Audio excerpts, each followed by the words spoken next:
Kailangan mo ba talaga ng trabaho? Ang tanong ay tumama kay Ara na parang isang malamig na sampal. Hindi ito simpleng tanong.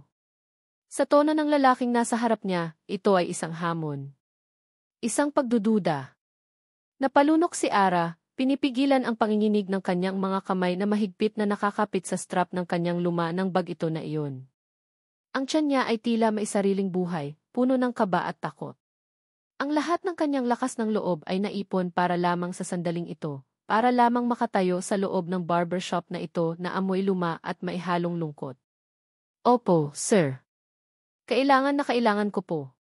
Ang lalaki, na sa tansya niya ay nasa 30 anyos, ay sumandal sa kanyang silya. Siya si Marco, ang may-ari ng tea guhit at gupit. Mayroon siyang mga matang malalim, tila laging may tinitimbang, laging may pinangangambahan. Ang mga braso niya ay matipuno, puno ng mga ugat na litaw dahil sa araw-araw na paghawak ng gunting at pang-ahit, ngunit ang kanyang mga balikat ay tila may pasa na bigat na hindi nakikita. Tinitigan siya ni Marco mula ulo hanggang paa. Pakiramdam ni Ara ay hinuhubaran ang kanyang kaluluwa.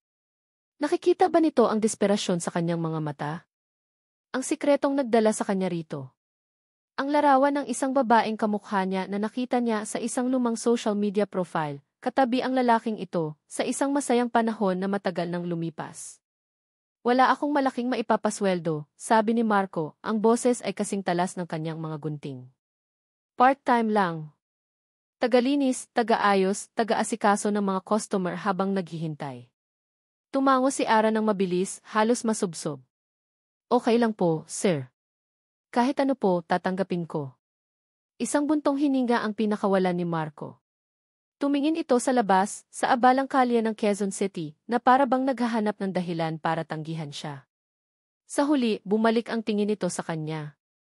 CJ, pwede ka nang magsimula bukas. 8:00 ng umaga. Huwag kang malalate. Isang alon ng ginhawa ang bumalot kay Ara, halos manghina ang kanyang mga tuhod. Ngunit bago pa man siya makapagpasalamat ng lubos, isang maliit na boses ang pumutol sa tensyon. Papa, may bisita ka po. Mula sa isang maliit na pinto sa likod ng barbershop, lumabas ang isang batang babae. Mga 6 na taong gulang, may dalang manika, at may mga matang kasing liwanag ng araw. Ang buhok nito ay itim at tuwid, nakatali sa 2 ponytails na tumatalon-talon sa bawat hakbang niya. Agad na nagbago ang anyo ni Marco. Ang tigas ng kanyang mukha ay lumambot. Ang matalas niyang titig ay napalitan ng lambing. Lia, anak. Mag-hello ka kay. Ano nga ulit ang pangalan mo? Tanong ni Marco, bumaling ulit kay Ara. Ara po. Araceli. Umiti ang bata. Hello po, Tita Ara. Lumapit si Lia sa kanya, walang bakas ng pag-aalinlangan. Iniabot nito ang manika. Gusto niyo po siyang kargahin? Siya po si Princess. Napangiti si Ara sa unang pagkakataon mula nang pumasok siya sa lugar na iyon. Isang totoong ngiti. Kinuha niya ang manika. Hello, Princess. Ang ganda-ganda mo naman. Ang simpleng eksenang iyon ay tila nagbigay ng kulay sa buong paligid. Ang mga lumang silya na gawa sa leather, ang mga naglalakihang salamin, ang sahig na may nagkalat na mga hibla ng buhok, lahat ay tila gumaan. Si Elia ang sikat ng araw sa madilim na kaharian ng kanyang ama. Nagpaalam si Ara at lumabas ng pinto, dala-dala ang pag-asa. Kinabukasan, maaga siyang dumating. Naabutan niyang nagwawalis si Marco. Naglinis siya, nagpunas ng mga salamin, at inayos ang mga magazine sa maliit na waiting area. Tahimik silang nagtrabaho, tanging ang tunog lang ng walis at ng electric fan sa sulok ang maririnig. Sa kalagitnaan ng kanyang paglilinis, ay nasagi ang kanyang siko sa isang maliit na mesa sa tabi ng upuan ni Marco. Isang picture frame ang nahulog ng patihaya sa sahig. Ay, gulat na sabi ni Ara. Agad siyang yumuko para pulutin ito, ngunit mas mabilis si Marco. Isang kamay ang humablot sa frame mula sa sahig bago pa man niya ito makita. Napaangat ang tingin ni Ara. Nakita niya ang pagbabago sa mukha ni Marco. Ang mga panga nito ay nagtiim. Ang mga mata nito ay sandaling napuno ng sakit, isang matinding kirot na mabilis ding tinakpan ng karaniwang blangkong ekspresyon. Mag-ingat ka sa susunod, sabi nito, ang boses ay mahina ngunit may diin. Hindi na niya nakita kung ano ang nasa litrato. Mabilis itong itinago ni Marco sa loob ng drawer at nilock. Napatango na lang si Ara, ang puso niya ay kumakabog. Alam niya kung kaninong larawan iyon. O, sa halip, sigurado siyang alam niya. Iyon ang dahilan kung bakit siya naroon. Ang multo ng nakaraan na nag-ugnay sa kanya sa lalaking ito na puno ng pait. Sorry po, sir. Hindi na po maulit, halos pabulong niyang sabi. Tumalikod na si Marco at bumalik sa kanyang ginagawa na para bang walang nangyari. Ngunit ang katahimikan na naiwan sa pagitan nila ay mas mabigat, mas malamig. Itinuloy ni Ara ang kanyang paglilinis, ngunit ngayon, ang bawat galaw niya ay maingat, tila natatakot na makabasag ng isa na namang bagay na hindi nakikita. Nagsimulang dumating ang mga customer. Mga lalaking iba't iba ang edad, mga suki na ng tiguhit at gupit. Sa bawat isa, nakikita ni Ara ang ibang bersyon ni Marco. Ang kanyang mga kamay ay gumagalaw ng may kasanayan at tiwala. Ang gunting ay sumasayaw sa kanyang mga daliri at ang pang-ahit ay dumadaos-dos ng may perpektong kontrol. Professional siya. Nakatuon. Ngunit ang kanyang mga ngiti ay hindi umaabot sa kanyang mga mata. Ginawa ni Ara ang kanyang trabaho. Nagwalis siya ng mga buhok, nag-alok ng kape sa mga naghihintay, at ninisyan ang lahat kahit pananinikip ang kanyang dibdib. Naging abala siya, isang paraan para ilibing ang kaba. Sa isang sandali ng katahimikan, nang walang customer, lumabas ulit si Ilya mula sa likod. May dala itong papel at krayola.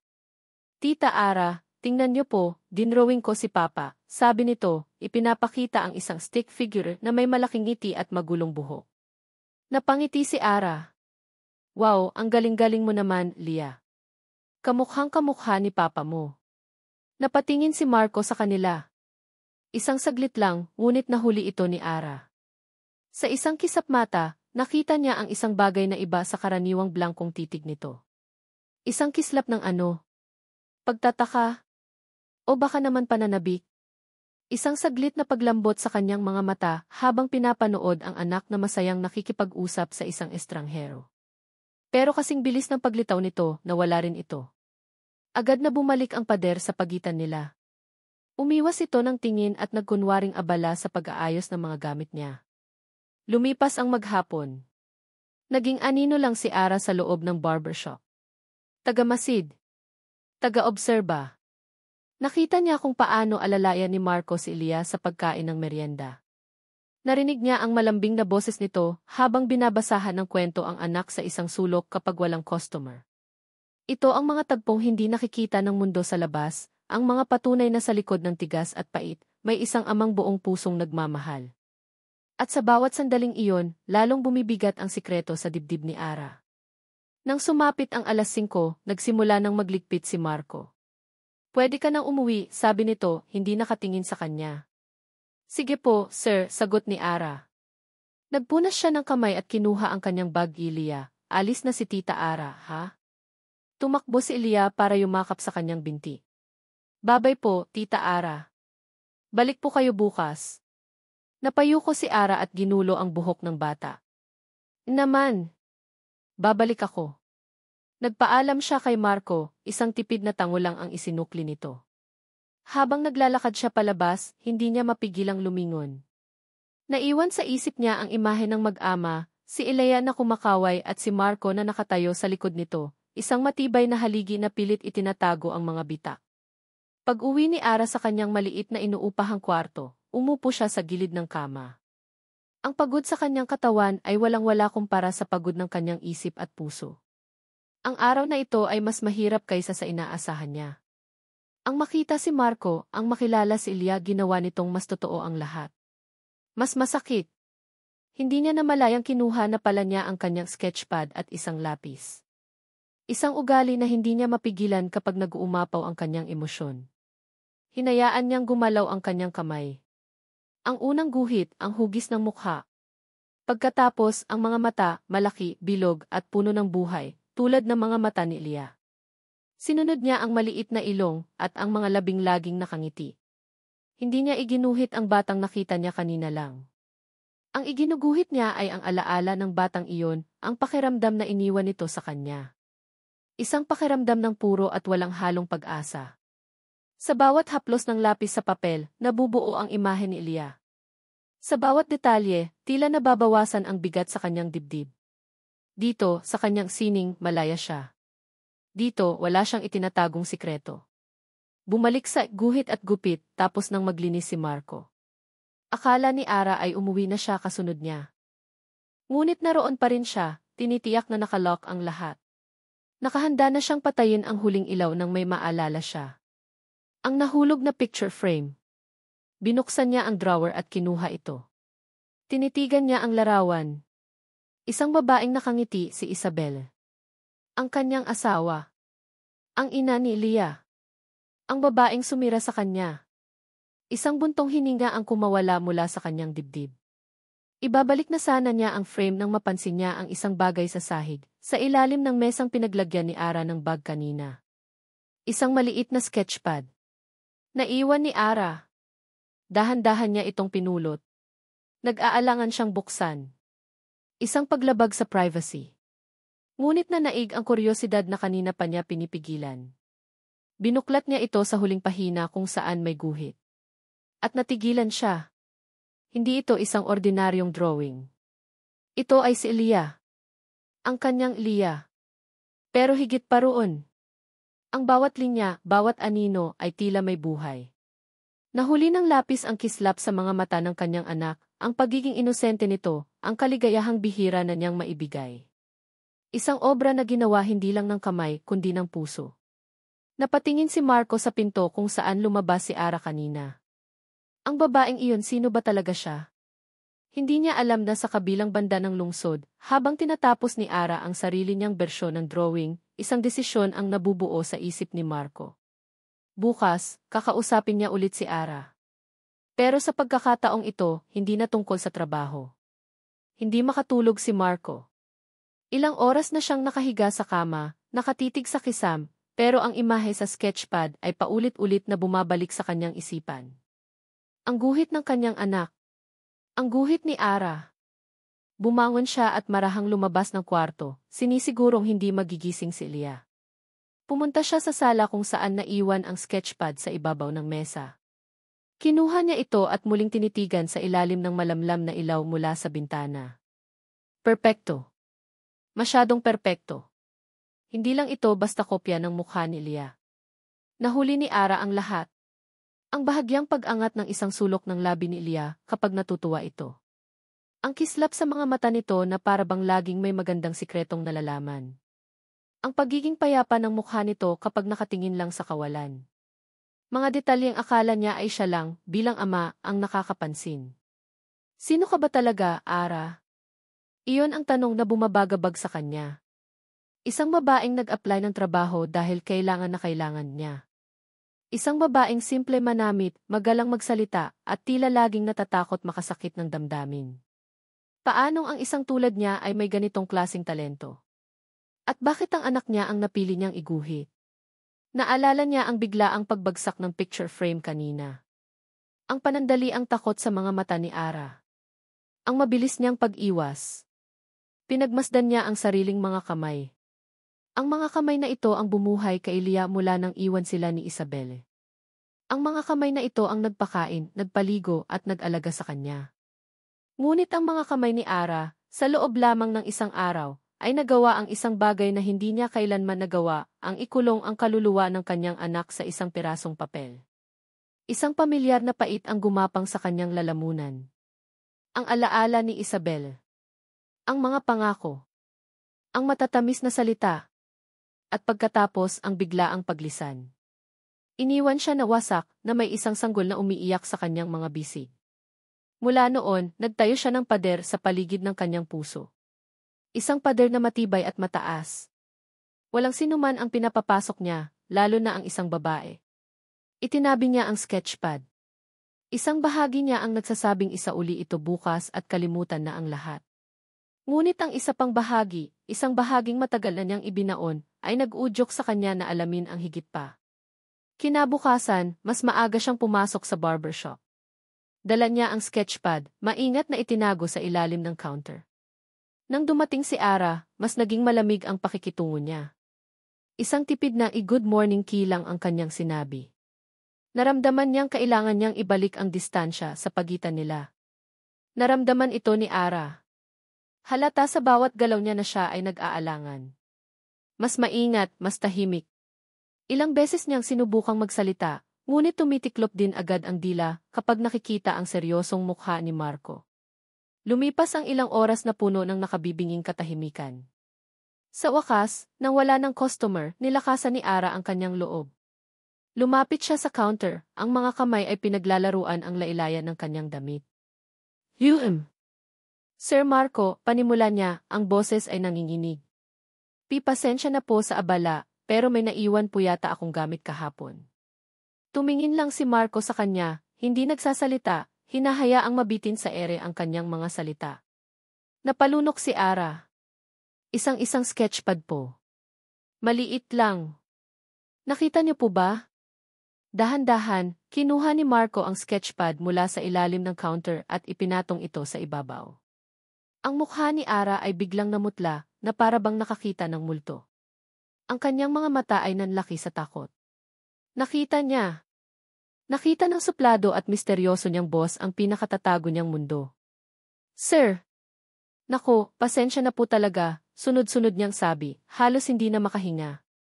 Hindi ko po sinasadya, libangan ko lang po talaga yan kapag wala akong magawa. Sorry po kung na-offend ko po kayo. Hindi na po maulit. Ang kanyang paghingi ng tawad ay puno ng sinseridad at takot. Inaasahan niya ang galit, ang sermon, o baka naman ang pagsisante sa kanya. Ngunit hindi iyon ang nangyari. Tinitigan ni Marco ang kanyang mga mata, pagkatapos ay ang sketchpad, at pabalik ulit sa kanya. Ang pader na pinilit niyang itayo ay unti-unting nagkaroon ng lamat. Ang nakikita niya ngayon ay hindi isang babaeng may masamang balak. Ang nakikita niya ay isang artistang natatakot, isang taong nahihiyang ipakita ang kanyang talento. Ang pait sa kanyang dibdib ay napalitan ng ibang emosyon. Isang bagay na hindi niya naramdaman sa loob ng maraming taon. Paghanga. Kuryosidad. Sa unang pagkakataon, nagsalita si Marco nang hindi matalas ang tono. Ang kanyang boses ay mahina, halos isang bulong. Hindi pa ito tapos. Napatigil si Ara sa gitna ng kanyang paghingi ng tawad. Pipo. Itinuro ni Marco ang drawing. May kulang pa sa anino sa bandang buhok. At ang kamay kailangan ng mas maraming detalye. Napatingin si Ara sa drawing, pagkatapos ay kay Marco, puno ng pagkalito. Hindi siya galit. Nagbibigay pa ito ng kritisismo. Isang mahabang katahimikan ang namagitan sa kanila. Tanging ang ugong ng electric fan ang maririnig. At sa katahimikang iyon, binitawan ni Marco ang isang tanong na nagpabago sa lahat. Maaari mo bang tapusin ito? Para kay Ara, ang tanong ay parang isang alon na humampas sa kanya.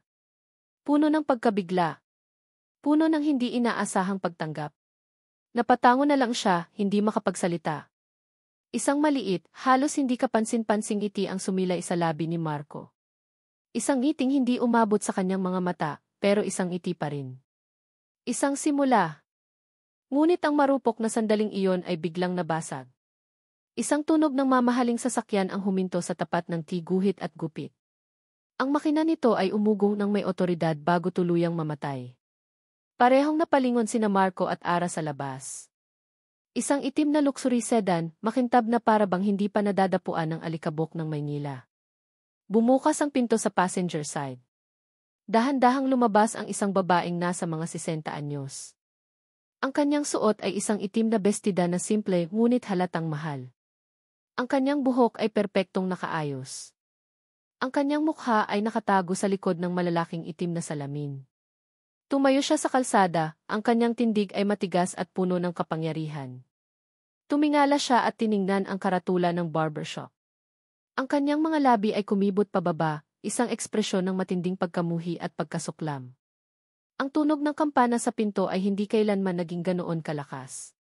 Parang isang babala. Isang hudyat. Napahinto si Ara sa kanyang kinatatayuan, ang sketchpad ay nakapatong pa rin sa counter sa pagitan nila ni Marco. Ang sandali ng katahimikan, ang marupok na koneksyon na nabuo dahil sa isang drawing, ay biglang nabasag na parang salamin. Ang babaeng bumaba mula sa itim na sasakyan ay pumasok sa guhit at gupit. Sa bawat hakbang niya sa simpleng semento ng sahig, ang tunog ng kanyang mamahaling takong ay umalingaw na parang martilyo. Naramdaman ni Ara ang agarang pagbabago sa hangin.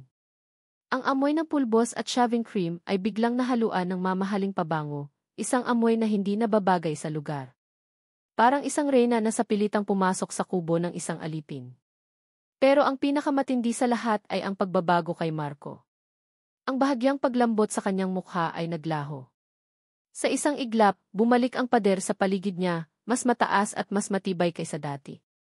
Ang kanyang mga balikat ay tumigas. Ang kanyang mga panga ay nagtiim.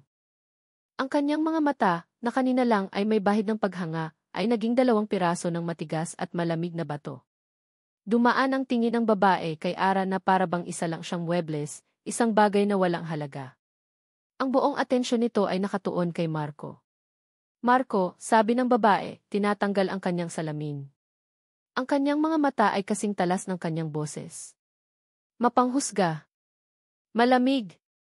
Mahaba-haba na rin ang panahon. Hindi sumagot si Marco.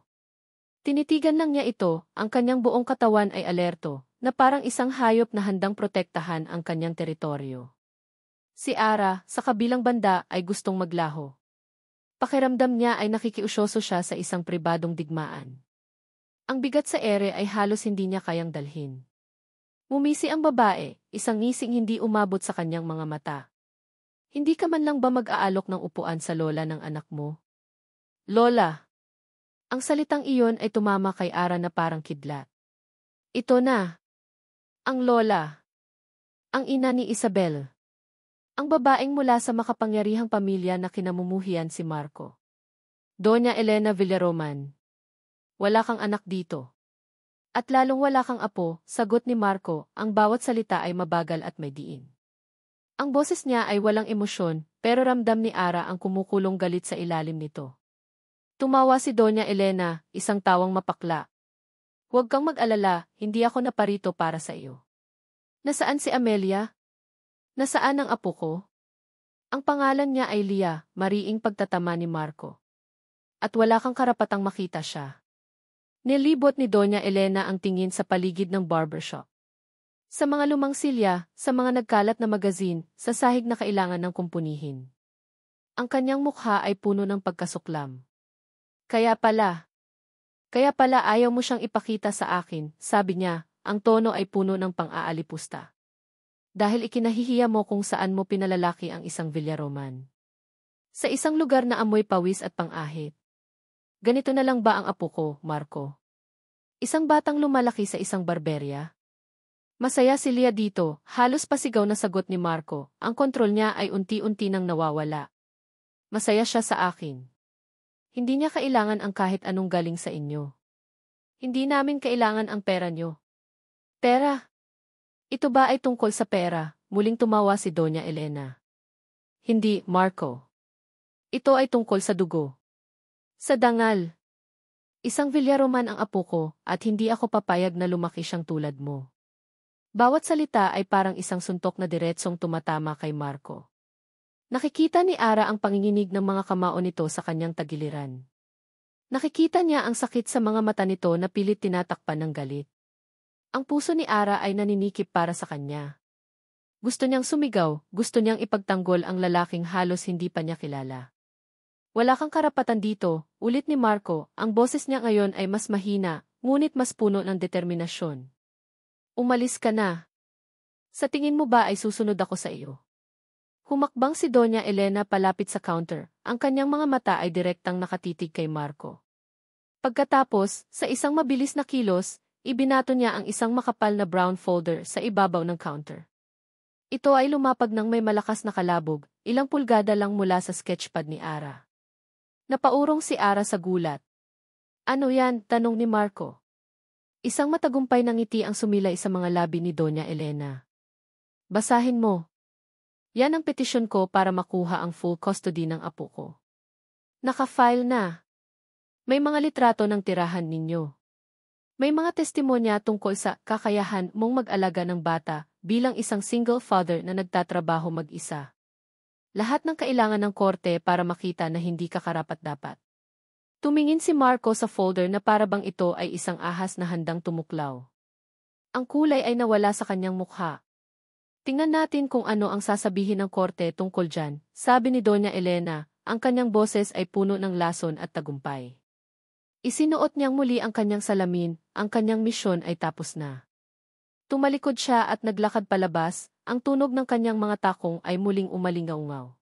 Ang kampana sa pinto ay tumunog sa kanyang pag-alis, na ngayon ay parang isang tunog ng pagluluksa. Naiwan ang isang nakabibinging katahimikan. Si Ara ay hindi makagalaw. Si Marco ay nakatayo pa rin, nakatitig sa folder na parabang naubos ang lahat ng lakas sa kanyang katawan. Dahan-dahan, napasandal siya sa counter, ang kanyang mga balikat ay bumagsak. Ipinatong niya ang kanyang mga kamay sa counter, at nakita ni Ara ang panginginig ng mga ito. Ang malakas at matatag na lalaki mula kanina ay biglang naglaho. Ang naiwan ay isang taong wasak, isang amang natatakot na mawala ng lahat. Sa isang iglap, nawala ang lahat ng takot ni Ara. Ang nanaig ay isang hindi maipaliwanag na damdamin, awa, simpatya, at isang matinding kagustuhang pag-aanin ang kanyang pasanin. Hindi niya naisip ang kanyang ginawa. It was pure instinct. Dahan-dahan siyang lumapit at marahang ipinatong ang kanyang kamay sa balikat ni Marco. Isang simpleng dampi. Isang alok ng suporta. Inaasahan niyang itutulak siya nito palayo. Inaasahan niyang sisigawan siya nito na umalis. Ngunit hindi iyon ang nangyari. Sa isang mabilis at desperadong kilos, hinawakan ni Marco ang kamay niya. Hindi ito isang marahang paghawak. Mahigpit. Ang kanyang mga daliri ay bumaon sa kanyang balat na parabang siya ang tanging bagay na pumipigil sa kanya mula sa pagbagsak. Napaangat ang tingin ni Ara sa kanya. Nakita niya ang kanyang mga mata, puno ng takot, ng kawalan ng pag-asa, at ng isang emosyong hindi niya mabigyan ng pangalan. Hinawakan ni Marco ang kanyang kamay na parang isang taong nalulunod na kumakapit sa isang pirasong kahoy. At sa sandaling iyon, sa gitna ng nagbabadyang unos, alam ni Ara na ang buhay niya ay hindi na kailanman magiging katulad ng dati. Ang init ng kamay ni Ara sa kanyang balikat ay ang tanging bagay na totoo sa mundong biglang gumuho sa paligid ni Marco. Pagkatapos, ang paghawak niya sa kamay nito, isang desperadong kilos na hindi niya pinag-isipan, isang reaksyon ng isang taong nalulunod. Nang bumalik sa kanya ang ulirat, kasing bilis ng kidlat na binitiwan niya ang kamay nito. Napaatras siya at muling isinuot ang maskara ng pagiging malamig. Isang pader na mabilis niyang itinayo muli. Ngunit huli na. Nakita na nito ang lamat. Nakita na nito ang takot sa kanyang mga mata. Umuwi ka na, Ara, sabi niya, ang boses ay magaspang, hindi makatingin ng diretsyo. Pero, sir. Sinabi kong umuwi ka na, mariin niyang sabi. Hindi na umimik si Ara.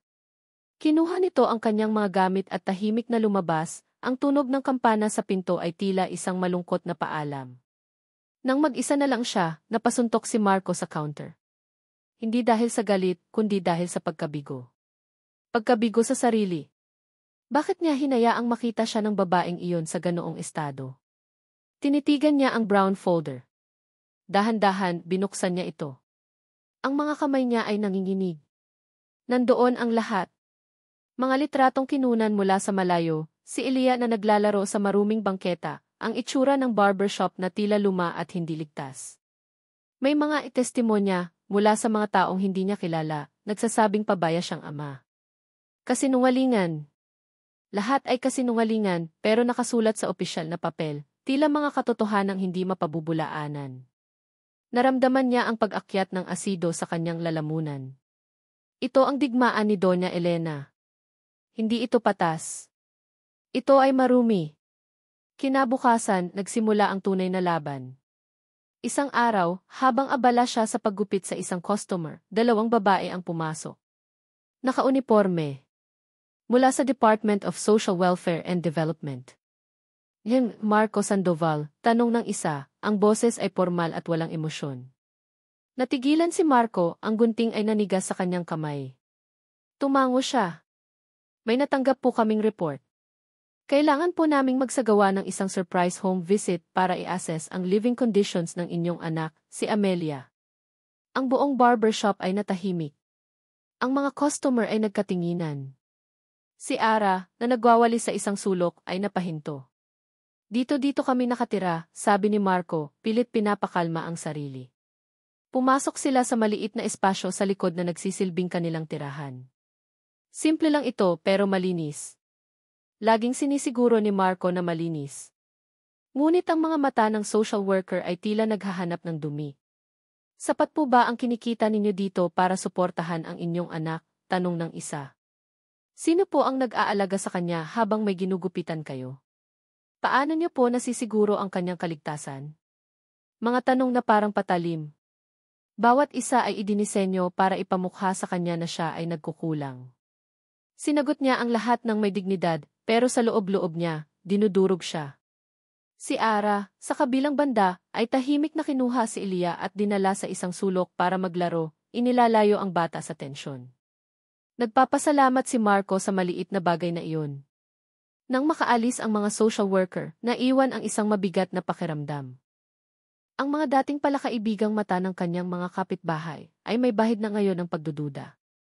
Nako, Marco, totoo ba yung mga naririnig namin? Tanong ni Aling Nena mula sa katabing sari-sari store. Mayaman daw ang pamilya ng nanay ng bata, ano? Baka naman mas mabuti nga ang buhay niya doon. Ramdam ni Marco ang bawat salita na parang tinik. Ang komunidad na dati niyang sandalan ay unti-unti nang nilalaso ng tsismis ni Doña Elena. Pakiramdam niya ay mag-isa siyang lumalaban sa isang hukbo. Isang hapon, habang abala siya, napansin niyang kinakausap ni Ara ang isa sa kanyang mga pinakamatagal na customer, si Emif David, isang retiradong teacher. Nakita niya ang pag-aalangan sa mukha ni Ara, ngunit mayroon ding determinasyon. Pagkaalis ni Emif David, lumapit si Ara sa kanya. May inabot itong isang pirasong papel. Ano to? Tanong ni Marco. Sulat po mula kay Emif David, mahinang sagot ni Ara. Isang character reference. Sinabi niya po na matagal na niya kayong kilala at nakikita niya kung gaano kayo kabuting ama kay Elia. Sabi niya, handa siyang tumestigo sa korte kung kailangan. Natigilan si Marco. Tinitigan niya ang sulat kamay sa papel, pagkatapos ay ang mukha ni Ara. Bakit mo ginawa to? Napayuko si Ara. Dahil hindi po tama ang ginagawa nila sa inyo, sir. Kailangan niyo pong lumaban. Sa sumunod na mga araw, iyon ang ginawa ni Ara. Sa bawat tapat na customer na dumarating, tahimik siyang lumalapit, nagpapaliwanag at humihingi ng tulong. Isa-isang naipon ang mga sulat. Mula sa pulis na nagpapagupit sa kanya, sa karpinterong kapitbahay, sa may-ari ng karinderya sa kanto. Mga piraso ng papel na naglalaman ng katotohanan, isang katotohanang pilit ibinabaon ni Doña Elena. Isang gabi, pagkatapos magsara ng barbershop at patulugin si Elia, pareho silang gising pa. Nakaupo sila sa sahig, sa ilalim ng isang nag-iisang bumbilya, pinagsasama-sama ang lahat ng dokumento. Birth certificate ni Elia, mga report card mula sa daycare, resibo ng mga gamot, at ang bunto ng mga sulat na nakalap ni Ara. Isang koponan. Iyon ang pakiramdam niya. Sa unang pagkakataon sa loob ng maraming taon, pakiramdam niya ay hindi siya nag-iisa. Salamat, Ara, sabi niya, at sa pagkakataong ito, sinsero ito. Walang pader, walang pagkukunwari. Hindi ko alam kung paano kita pasasalamatan. Ngumiti si Ara, isang ngiting pagod ngunit puno ng pag-asa. Hindi po kailangang magpasalamat, sir. Lalaban po tayo. Para kay Leah. Sa sandaling iyon, habang nakatingin siya sa babaeng puno ng determinasyon sa kanyang harapan, isang bagay na hindi niya inaasahan ang nangyari. Ngumiti si Marco. Isang totoong ngiti. Isang ngiting umabot sa kanyang mga mata, nagpaalis sa bigat ng kanyang mga balikat kahit saglit lang. Isang sandali ng kapayapaan. Isang sandali ng pag-asa. Pero tulad ng lahat ng magagandang bagay sa buhay niya, ito ay panandalian lang. Biglang tumunog ang kanyang cellphone, ang ringtone ay sumisira sa katahimikan ng gabi. Isang hindi pamilyar na numero. Nag-aalangan man ay sinagot niya ito. Hello. M. Sandoval. This is Attorney Reyes. I'm the lawyer assigned to you beside the public attorney's office. Attorney, sagot ni Marco na paupo ng tuwid. May balita na po ba? Nakinig siya sa sinasabi sa kabilang linya. Nakatingin si Ara sa kanya, ang mga mata nito ay puno ng pag-aalala. Ang ngiti sa mukha ni Marco ay dahan-dahang naglaho, napalitan ng pamilyar na tigas at tensyon. Ano? Ngayon na? CJ. Naiintindihan ko. Salamat, attorney. Ibinaba niya ang telepono. Ang katahimikan ay bumalik, ngunit ngayon, ito ay puno ng panganib. Sir. Anong sabi? Tanong ni Ara. Huminga ng malalim si Marco. Tumingin siya kay Ara, ang pag-asa sa kanyang mga mata kanina ay napalitan na ng malamig na realidad. Tinanggap na ng korte ang kaso. Opisyal na. Tinanggap na ng korte ang kaso. Opisyal na. Ang mga salita ni Marco ay parang isang malakas na dagundong na nagpayanig sa buong barbershop. Para kay Ara, ang mga ito ay parang pako na ibinaon sa isang kabaong. Ang kabaong ng kanilang munting pag-asa. Nanatili siyang nakaupo sa sahig, nakatingin sa mukha ni Marco. Ang ngiting sumilay doon kanina ay ganap ng naglaho, napalitan ng isang pamilyar na pait. Ang pader. Muli na namang itinaas ni Marco ang pader sa pagitan nila at ng mundo. Gusto niyang magsalita, mag-alok ng kahit anong salita ng pag-asa, ngunit walang lumalabas sa kanyang bibig. Ano nga ba ang sasabihin niya? Anong karapatan niyang mangako na magiging maayos ang lahat, gayong siya mismo ay bahagi ng isang malaking kasinungalingan? Tumayo si Marco at nagsimulang magligpit, ang bawat galaw ay matigas at kontrolado. Isang paraan para ibaling ang atensyon, para itago ang takot na muling kumakain sa kanyang sistema. Magpahinga ka na, Ara. Maaga pa tayo bukas, sabi nito, ang boses ay blanko, hindi na nakatingin sa kanya. Tumango si Ara. Tumayo siya at inayos ang kanyang sarili. Ngunit nang akmang aalis na siya, bigla itong huminto at humarap sa bintana, nakatingin sa madilim na kalye. Kailangan ko ng hangin, sabi nito, halos isang bulong sa sarili. Pagkatapos, lumingon ito sa kanya. Samahan mo ako. Hindi ito isang tanong. Hindi rin isang utos. Isa itong pakiusap, nakatago sa likod ng isang magaspang na boses. Sumunod lang si Ara. Umakyat sila sa isang makitid na hagdanan sa likod ng barbershop, patungo sa bubong ng gusali. Isang patag na espasyo na napapalibutan ng mga lumang water tank at mga sampayan. Pagdating nila sa itaas, isang ibang mundo ang bumungad sa kanila. Ang gulo at ingay ng Quezon City sa ibaba ay napalitan ng isang mapayapang katahimikan na binabasag lang ng malayong ugong ng mga sasakyan. Ang buwan ay bilog at maliwanag. Sumandal si Marco sa isang pader, ang paningin ay nasa malayo sa mga kumikinang na ilaw ng syudad. Nanatili si Ara sa kanyang likuran, ilang talampakan ang layo, binibigyan siya ng espasyo. Matagal silang walang imik. Si Ara ay pinakikinggan lang ang paghinga ni Marco na unti-unting bumabalik sa normal. Alam mo ba, biglang nagsalita si Marco, ang boses ay mahina, dati, pangarap namin ni Isabel na magkaroon ng bahay na may ganito. Isang rooftop kung saan pwede kaming tumambay sa gabi, pagkatapos ng isang mahabang araw. Napatingin si Ara sa kanyang likod. Nagsisimula na siyang magkwento. Ang puso niya ay nagsimulang kumabog ng mas mabilis. Nagpatuloy si Marco, ang tingin ay hindi pa rin inaalis sa malayo. Sabi niya, bibilangin daw namin ang mga bituin. Magpaplano kami para sa kinabukasan. Simple lang. Isang masayang pamilya. Ako, siya, at si Lia. Isang mapaklang tawa ang kumawala sa kanyang bibig. Pinaniwalaan ko ang lahat. Ang bawat salita, bawat pangako. Minahal ko siya ng sobra na hindi ko nakita na isa lang pala akong tanga. Lumingon na siya ngayon kay Ara. Ang liwanag ng buwan ay nagbigay diin sa sakit sa kanyang mga mata. Isang araw, paggising ko, wala na siya. Walang paalam, walang sulat. Iniwan niya lang si Lia, na ilang buwan pa lang noon. Naglaho na parang bula.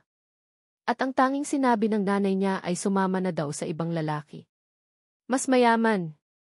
Mas karapat-dapat sa isang Villaroman. Bawat salita niya ay parang isang punyal na tumutusok sa dibdib ni Ara. Isabel. Kapatid ko.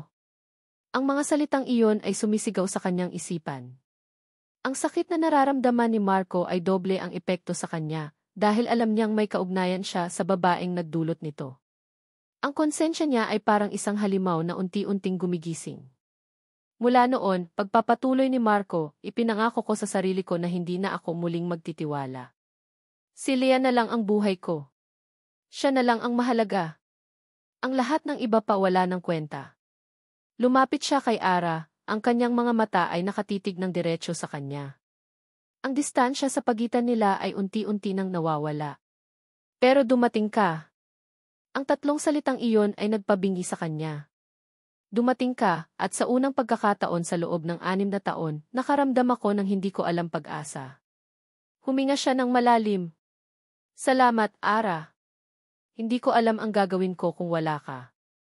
Ang kanyang boses ay puno ng sinseridad. Puno ng isang emosyong mas malalim pa sa pasasalamat. Ang mundo ni Ara ay tila umikot. Ang pag-ibig na pilit niyang itinatago ay nag-uumapaw, nilulunod ang lahat ng kanyang pag-aalinlangan. Dahan-dahan, itinaas ni Marco ang kanyang kamay at hinaplos ang pisngi ni Ara. Ang kanyang mga daliri ay magaspang dahil sa trabaho, ngunit ang kanyang haplos ay napakalambot. Napapikit si Ara sa init na dulot nito. Ang mukha ni Marco ay unti-unting lumalapit sa kanya. Nakikita niya ang kanyang sarili sa refleksyon ng kanyang mga mata. Nararamdaman niya ang kanyang hininga. Ang puso niya ay sasabog na sa sobrang kaba at pananabik. Ito na. Hahalikan siya nito. At gusto niya. Gustong-gusto niya. Ngunit nang malapit nang maglapat ang kanilang mga labi, isang imahe ang biglang sumulpot sa kanyang isipan, ang mukha ng babae sa lumang litrato, ang mukha ni Isabelle. Ang kanyang kapatid. Ang katotohanan. Ang kasinungalingan. Bigla siyang napaurong, umiwas ng tingin, at tinanggal ang kamay ni Marco sa kanyang pisngi. Ang mahikang namamagitan sa kanila ay biglang naglaho. Gabi na po, sir, nautal niyang sabi, hindi makatingin sa kanya. Kailangan ko na pong umuwi. Ang sakit at pagkalito sa mukha ni Marco ay hindi maitatago. Napaatras ito na parabang nasampal. Muling bumalik ang lamig sa kanyang mga mata. Pakiramdam niya ay sinaktan niya ito ng higit pa sa ginawa ni Doña Elena. Sige, sabi lang nito. Mabilis na tumalikod si Ara at halos takbuhin ang hagdan pababa, dala-dala ang isang pusong puno ng pag-ibig at pagsisisi. Pagdating sa kanyang kwarto, isinandal niya ang likod sa pinto at napahagulgol. Ang tanga-tanga niya. Bakit niya ginawa iyon? Ngunit alam niya ang sagot. Dahil hindi tama. Hindi siya karapat-dapat sa pagtingin ni Marco hanggat itinatago niya ang kanyang tunay na pagkatao. Ilang minuto siyang umiyak hanggang sa wala ng luhang lumalabas. Pinunasan niya ang kanyang mukha, pilit na pinapakalma ang sarili. Kailangan niyang mag-isip. Maya-maya, nag-vibrate ang kanyang cellphone sa ibabaw ng mesa. Kinuha niya ito, umaasang baka mensahe mula kay Marco. Ngunit hindi. Isang unknown number. Binuksan niya ang text message. Ang kanyang dugo ay tila nagyelo. Ang kanyang paghinga ay biglang napatigil. 2 maikling pangusap lang ito, ngunit sapat na para gumuho ang buong mundo niya. Alam ko kung sino ka. Lumayo ka sa kanila. Ang umaga ay nagsimula sa isang nakabibinging katahimikan. Bawat tunog sa loob ng tiguhit at gupit ay tila 10 beses na mas malakas. Ang kalansing ng gunting ni Marco. Ang pag-ikot ng electric fan. Ang pagwawalis ni Ara sa sahig. Ngunit ang espasyo sa pagitan nila ay isang malawak na kawalan, puno ng mga salitang hindi masabi mula pa kagabi. Mula sa kanyang silya, pasulyap-sulyap si Marco kay Ara. Ang babae ay tila anino ng sarili niya. Namumugto ang mga mata, maputla ang mga labi. Halatang umiyak ito. At alam ni Marco kung bakit. Dahil sa nangyari sa rooftop. Dahil sa pag-atras nito. Isang bahagi niya ang gustong magalit. Isang bahagi ang nasasaktan. Bakit pa ito lumapit kung aatras din lang? Bakit ito nagbigay ng pag-asa kung babawiin din lang? Ngunit ang mas malaking bahagi niya ay naguguluhan. Mayroong takot sa mga mata ni Ara na hindi niya maintindihan. Nang biglang tumunog ang kampana sa pinto, pareho silang napapitlag. Pumasok si Doña Elena. Ngayong araw, ang kanyang suot ay kulay dugo. Isang pulang bestida na sumisigaw ng kapangyarihan. Umiti siya nang makita ang tensyon sa pagitan ni Marco at Ara. Para siyang isang buitre na nakaamoy ng sariwang sugat. Magandang umaga, bati niya, ang boses ay puno ng pang-uyam. Lumakad siya ng dahan-dahan papunta sa gitna ng barbershop, na para bang pag-aari niya ang lugar. Mukhang may hindi pagkakaunawaan ang aking paboritong mag-ama at ang kanyang bagong katulong. Hindi umimik si Marco. Pinagpatuloy niya ang pagpupunas ng kanyang gunting, ang bawat kilos ay matigas. Huwag kang magpapadala, sabi niya sa sarili. Iyon ang gusto niya. Ngunit si Doña Elena ay hindi pa tapos. Tumingin siya kay Ara, mula ulo hanggang paa. Kawawa ka naman, iha. Anong nakita mo sa lugar na ito? Sa lalaking ito. Wala siyang maibibigay sa'yo. Tingnan mo siya, hanggang ngayon, pilit na ipinaglalaban ang isang bagay na hindi naman para sa kanya. Tigilan niyo na po siya, isang boses ang bumasag sa katahimikan. Si Ara. Nakatingin ito ng diretsyo kay Doña Elena, ang mga kamao ay nakakuyom sa kanyang tagiliran. Ang takot sa kanyang mga mata ay nandoon pa rin, ngunit ngayon may halong tapang. Wala po kayong karapatang pagsalitaan siya ng ganyan, sabi ni Ara, ang boses ay nanginginig ngunit matatag. Isa siyang mabuting tao. Isa siyang mabuting ama. Natigilan si Marco. Sa gitna ng lahat, sa gitna ng kanilang hindi pagkakaunawaan, ipinagtatanggol siya nito. Isang kislap ng init ang dumaloy sa kanyang dibdib. Ngunit ang reaksyon ni Doña Elena ay iba. Ang ngisi sa kanyang mukha ay biglang naglaho, napalitan ng isang mapanganib na ekspresyon. Pagkatapos, isang malakas at nakakainsultong tawa ang umalingaw sa buong lugar. Ha ha ha ha. Mabuting tao. O baka naman pamilya? Lumapit si Doña Elena kay Ara, ang kanyang mga mata ay parang dalawang nagbabagang tinga. Napakagaling mong artista. Talagang napaniwala mo siya, ano? Ano nang ibig mong sabihin? Tanong ni Marco, ang pagtataka ay unti-unting pinapalitan ng kaba. Hindi siya pinansin ni Doña Elena. Ang atensyon nito ay nakatuon lahat kay Ara, na ngayon ay namumutla na parang papel. Nagpapanggap na estranghero para lang mapalapit sa pamilya ng kapatid mo. Kapatid. Ang salita ay parang isang bombang sumabog sa isipan ni Marco. Anong kapatid? Wala siyang kapatid. At pagkatapos, ang lahat ng piraso ay biglang nag-ugnay-ugnay sa isang nakapangingilabot na paraan. Ang biglaang pagdating ni Ara. Ang kanyang agarang koneksyon kay Elia. Ang drawing na tila may kaluluwa. Ang kanyang pag-iwas ng mahulog ang picture frame ni Isabel. Ang kanyang pag-atras sa rooftop. Hindi iyon dahil sa takot. Iyon ay dahil sa konsensya. Isang napakalamig na pakiramdam ang gumapang mula sa kanyang talampakan pataas, hanggang sa bumalot ito sa kanyang puso na parang yelo. Ang pagtataksil. Ito ang pakiramdam ng pagtataksil. Mas masakit. Mas malalim kaysa sa ginawa ni Isabel. Dahil ito ay isang panloloko. Isang masakit na dula kung saan siya ang naging kaawa-awang bida. Sinungaling, bulong niya sa sarili. Narinig ito ni Doña Elena. O, hindi niya pa alam, lumingon ito sa kanya, ang mga mata ay puno ng tagumpay. Marco, hayaan mong ipakilala ko sa iyo si Araceli. Ang anak sa labas ng yumaong asawa ko. Ang kapatid sa ama ng dati mong asawa na si Isabel. Gumuho ang mundo ni Marco. Ang babaeng pinagkatiwalaan niya. Ang babaeng nagbigay sa kanya ng pag-asa. Ang babaeng halos halikan niya sa ilalim ng buwan. Lahat ay isang kasinungalingan. Dahan-dahan, lumingon siya kay Ara. Ang mukha nito ay basang-basa na ng luha. Ang bibig nito ay bumubuka, ngunit walang salitang lumalabas. Wala nang galit sa puso ni Marco. Ang naiwan na lang ay isang malawak, malamig at malalim na butas. Isang sugat na alam niyang hinding-hindi na maghihilom.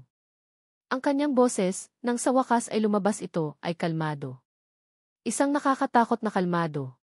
Totoo ba? Ang tanong ay binitiwan niya ng walang emosyon. Isang simpleng tanong na naglalaman ng bigat ng buong mundo. Hindi makasagot si Ara. Napahikbi na lang ito, isang tunog na nagpapatunay sa lahat ng kanyang kinatatakutan. Tumango si Marco, isang mabagal at masakit na pagtango. Pagkatapos, tumingin siya sa mga mata nito, ang lamig sa kanyang mga mata ay sapat na para magyelo ang impyerno. Umalis ka. Hindi ito sigaw. Ito ay isang hatol. Sir. Marco, pakinggan mo. Sinabi ko, umalis ka, ulit niya, ang boses niya ay mas mariin, mas matalas. Ang bawat salita ay isang patalim na itinart niya, hindi lang sa puso ni Ara, kundi pati na rin sa sarili niya. Ngayon din ni. Tumalikod siya, hindi na kayang tingnan ang mukha ng babaeng sumira sa kanya sa pangalawang pagkakataon. Narinig niya ang paghikbi ni Ara, ang pagmamakaawa ni Ilya na nagtatanong kung anong nangyayari. Narinig niya ang matagumpay na pagbuntong hininga ni Doña Elena. Pero wala na siyang pakialam. Sa sandaling iyon, wala nang natira sa loob niya. Wala na. Ngayon din ni. Ang dalawang salitang iyon ay parang isang malakas na tulak na nagpatalsik kay Ara palabas ng tiguhit at gupit. Walang kamay na dumampi sa kanya, ngunit pakiramdam niya ay itinulak siya ng buong lakas. Ang pintong isinara sa kanyang likuran ay hindi lang kahoy at salamin, ito ay ang pagsasara ng pinto sa munting pangarap na sinimulan niyang buuin. Nakatayo lang siya sa sementadong bangketa, nakatingin sa salamin ng barbershop. Ang mundo sa loob ay tila isang palabas sa telebisyon na nakamute. Nakikita niya ang matigas na likod ni Marco. Nakikita niya si Ilya na umiiyak at kumakapit sa binti ng ama, litong-lito. Nakikita niya ang matagumpay ng ngiti sa mga labi ni Doña Elena.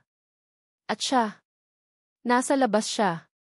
Isang estranghero. Isang manloloko. Kasalanan ko. Lahat to kasalanan ko. Naramdaman niya ang unang patak ng ulan sa kanyang pisngi. Pagkatapos, isa pa. Hanggang sa ang ambon ay naging isang malakas na buhos ng ulan na para bang nakikidalamhati ang langit sa kanya. Ang mga tao sa paligid ay nagsimulang tumakbo para sumilong, ngunit si Ara ay nanatiling hindi gumagalaw, hinahayaang basain siya ng ulan, hinahayaang linisin siya nito, kahit alam niyang hindi kayang hugasan ng kahit anong ulan ang dumi ng kanyang kasinungalingan. Naglakad siya ng walang patutunguhan.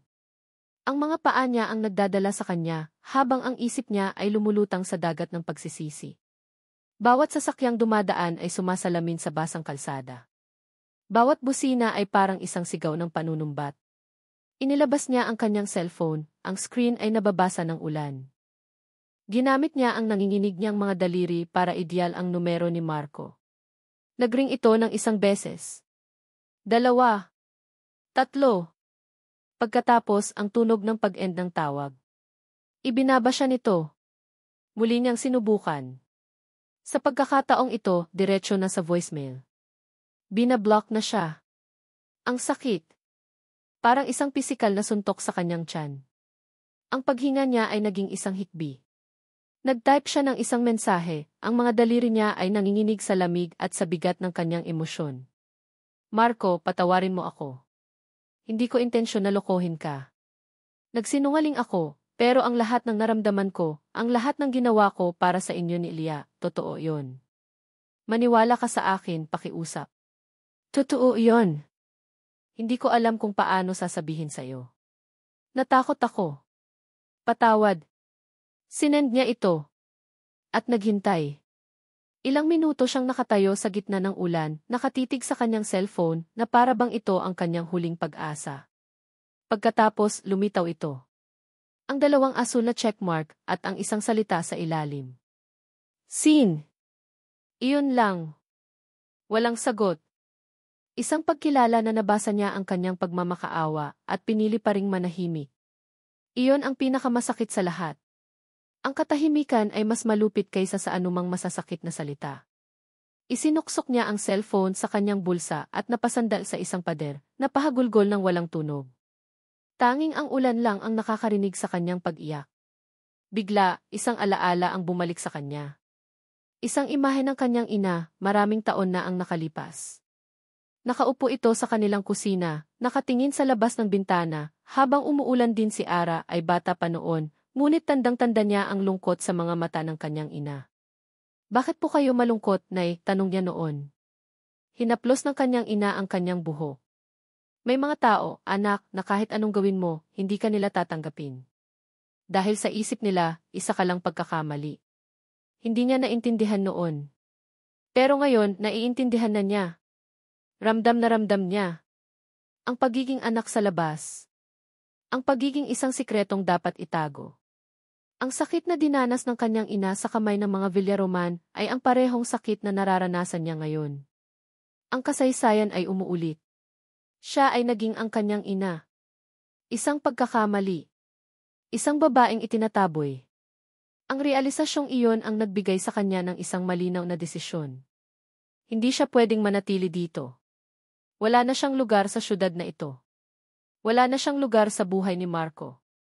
Umuwi siya sa kanyang inuupahang kwarto, basang-basa, ang puso ay kasing bigat ng kanyang mga damit. Walang pag-aalinlangan, inilabas niya ang kanyang lumang maleta mula sa ilalim ng kama at sinimulang ilagay ang kanyang mga gamit. Ang bawat damit na kanyang tinitiklop ay parang isang paalam.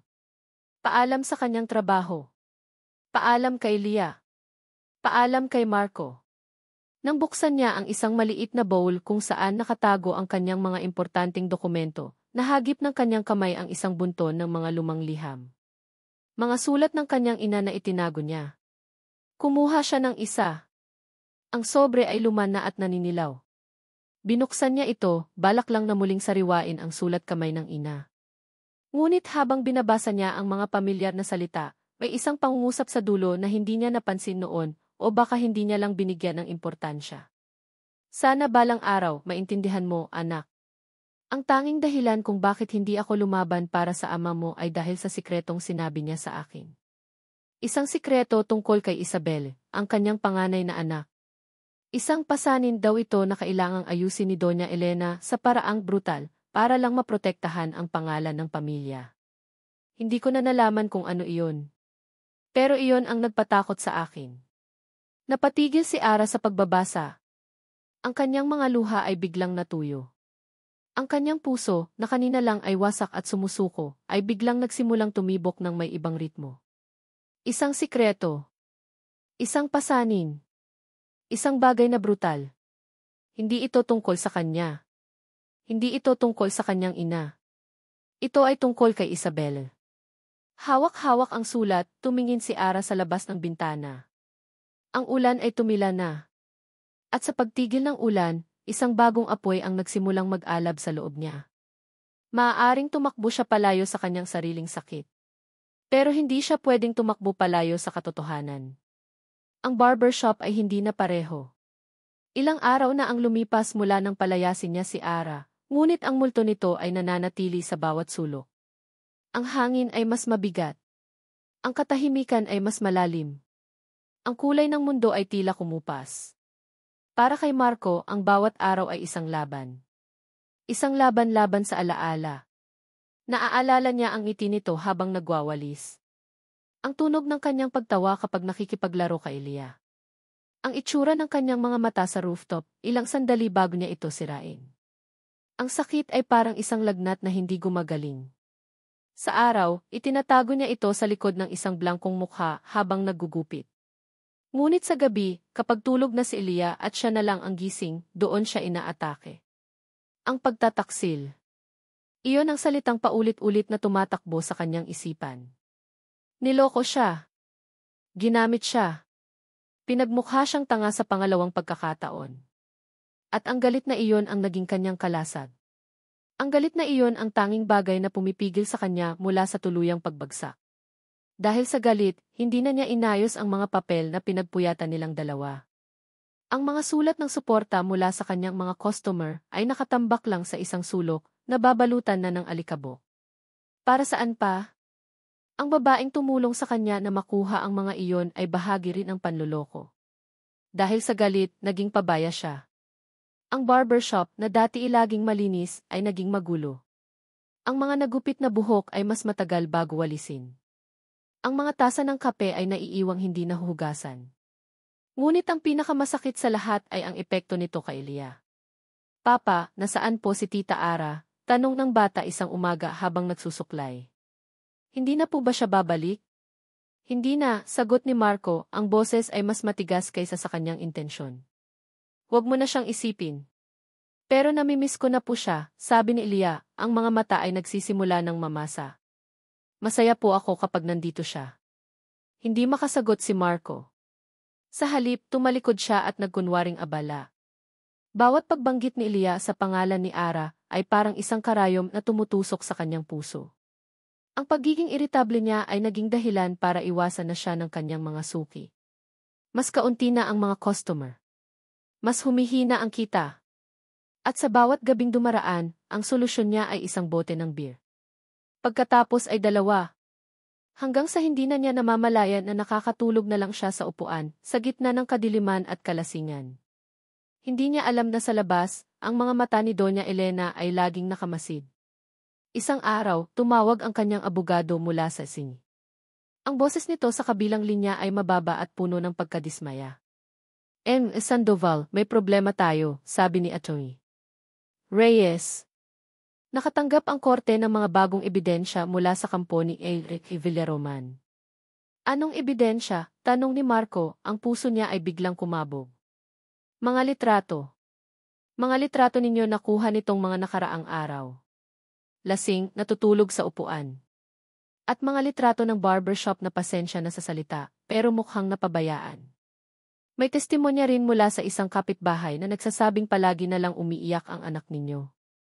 Marco, this is bad. Very bad. Ginagamit nila ito para patunayan na unstable ka at hindi mo kayang alagaan ang bata ng mag-isa. Napaupo si Marco. Ang bote ng beer sa kanyang kamay ay biglang naging napakabigat. Tumingin siya sa paligid. Ang gulo. Ang dumi. Ito ang ginawa niya. Ang galit niya ang sumira sa sarili niyang depensa. Si Doña Elena ay naglalaro ng chess, at siya, sa kanyang katangahan, ay isinuko ang sarili niyang reyna. Nang ibaba niya ang telepono, isang pakiramdam ng matinding pagkatalo ang bumalot sa kanya. Wala na. Tapos na ang laban. Ang kanyang mga mata ay napadako sa isang sulok. Nakita niya ang isang bagay na nakatayo, nakasandal sa pader, na natatakpan ng isang puting tela. Ang drawing. Ang drawing ni Elia na ginawa ni Ara. Hindi niya ito naitapon. Hindi niya kaya. Lumapit siya rito, ang kanyang mga hakbang ay mabigat. Inalis niya ang tela. Tinitigan niya ang perpektong mukha ng kanyang anak na nakatingin sa kanya mula sa papel. Ang mga matang puno ng pag-asa.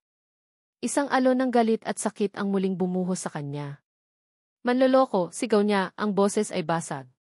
Hinablot niya ang drawing, handang pagpira-pirasuhin ito, handang wasakin ang huling piraso ni Ara na natitira sa kanyang buhay. Itinaas niya ito, ngunit sa halip na punitin, ibinato niya ito ng buong lakas sa sahig. Crack! Ang tunog ng nababasag na salamin ay umalinggaw sa tahimik na barbershop. Napaluhod si Marco, ang kanyang hininga ay putol-putol. Tinitigan niya ang wasak na frame. Ang kanyang galit ay unti-unting napalitan ng isang malalim na kalungkutan. Ano nang ginagawa niya? Dahan-dahan, pinulot niya ang frame, iniiwasan ang mga matatalas na bubog. Ngunit sa pag-angat niya rito, isang maliit at nakatuping piraso ng papel ang nahulog mula sa likuran ng drawing, kung saan ito maingat na isiniksi. Nagtataka, kinuha niya ito. Binuksan niya. Sulat kamay ni Ara. Isang maikling mensahe na halatang isinulat ng may pagmamadali. Kahit anong mangyari, pamilya kayo sa akin. Ang mga salitang iyon. Simple. Diretso. Tumama ito kay Marco na parang isang malakas na sampal ng katotohanan. Habang siya ay nalulunod sa galit, habang siya ay sumusuko sa laban, ang babaeng pinalayas niya ay nag-iwan ng isang pangako. Isang pangako na binali niya. Isang butil ng luha ang pumatak mula sa kanyang mata, tumama sa papel, at unti-unting pinabura ang tinta. Pagkatapos ay isa pa. At isa pa. Napahawak siya sa kanyang dibdib, ang sakit ay napakatindi, na para bang ang puso niya ay pinipiga. Hindi ito ang sakit ng pagtataksil. Ito ay ang sakit ng pagsisisi. Ang lahat ng galit na itinayo niya bilang pader ay gumuho sa isang iglap. Ang naiwan ay ang hubad na katotohanan, sa kanyang pagiging bulag sa sakit, siya mismo ang nagbigay ng sandata kay Doña Elena. Siya mismo ang nagtulak palayo sa nag-iisang taong tunay na gustong tumulong sa kanya. Kahit anong mangyari, pamilya kayo sa akin. Ang mga salita ay umalinggaw sa kanyang isipan, isang malungkot na himig ng kung ano ang nawala sa kanya. Papa! Isang maliit na boses ang bumasag sa kanyang pagluluksa. Nakatayo sa pintuan ng kanilang silid si Elia, hawak-hawak ang kanyang unan, ang mga mata ay puno ng pag-aalala. Nakita siya nitong umiiyak. Mabilis na pinunasan ni Marco ang kanyang mga luha at pilit na ngumiti. Anak, bakit gising ka pa? Narinig ko po kayong sumigaw, sabi ni Elia, lumalapit sa kanya. Tiningnan nito ang basag na frame sa sahig. Nasira po yung drawing ni Tita Ara. Hindi makasagot si Marco. Sa halip, hinila niya ang anak at niyakap ito ng mahigpit. Isinubsob niya ang kanyang mukha sa buhok nito, nilalanghap ang amoy ng pagiging inosente, ang amoy ng lahat ng bagay na ipinaglalaban niya. Patawarin mo si Papa, bulong niya, ang boses ay basag. Patawarin mo si Papa, anak. Ang yakap na iyon ay isang pagsuko. Isang pag-amin sa kanyang pagkatalo. Kinabukasan, dumating ang tawag na matagal na niyang kinatatakutan. Ang huling gabi ni Doña Elena. Ang araw ng pagdinig. Ang loob ng korte ay malamig. Hindi dahil sa aircon, kundi dahil sa kawalan ng pag-asa. Nakaupo si Marco sa isang mahabang bangko, katabi ang kanyang abogadong si Atty. Reyes. Ang kanyang suot ay ang pinakamatinong polo na nahanap niya, ngunit pakiramdam niya ay isa pa rin siyang basahan. Sa kabilang panig ng silid, nakaupo si Doña Elena, ang kanyang tindig ay matuwid at puno ng kumpiyansa.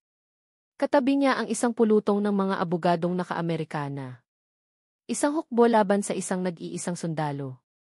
Si Elia ay nasa isang maliit na silid kasama ang isang social worker, malayo sa labanang ito.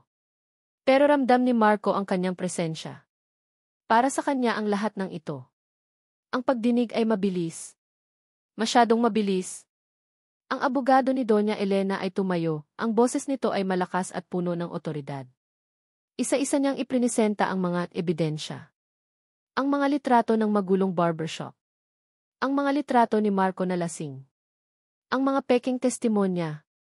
Ang bawat isa ay parang isang martilyong ipinupukpok sa kabaong ng kanyang pag-asa. Your Honor, sabi ng abogado, ang boses ay umaalingaw. Ang kliyente ko, si Doña Elena Villaroman, ay hindi humihingi ng anumang bagay kundi ang kapakanan ng kanyang nag-iisang apo. Ang tanong dito ay simple lang, saan mas magkakaroon ng maayos at desenteng buhay si Amelia? Sa isang magulo at hindi ligtas na barberya, sa pangangalaga ng isang ama na nalulunod sa alak at problema?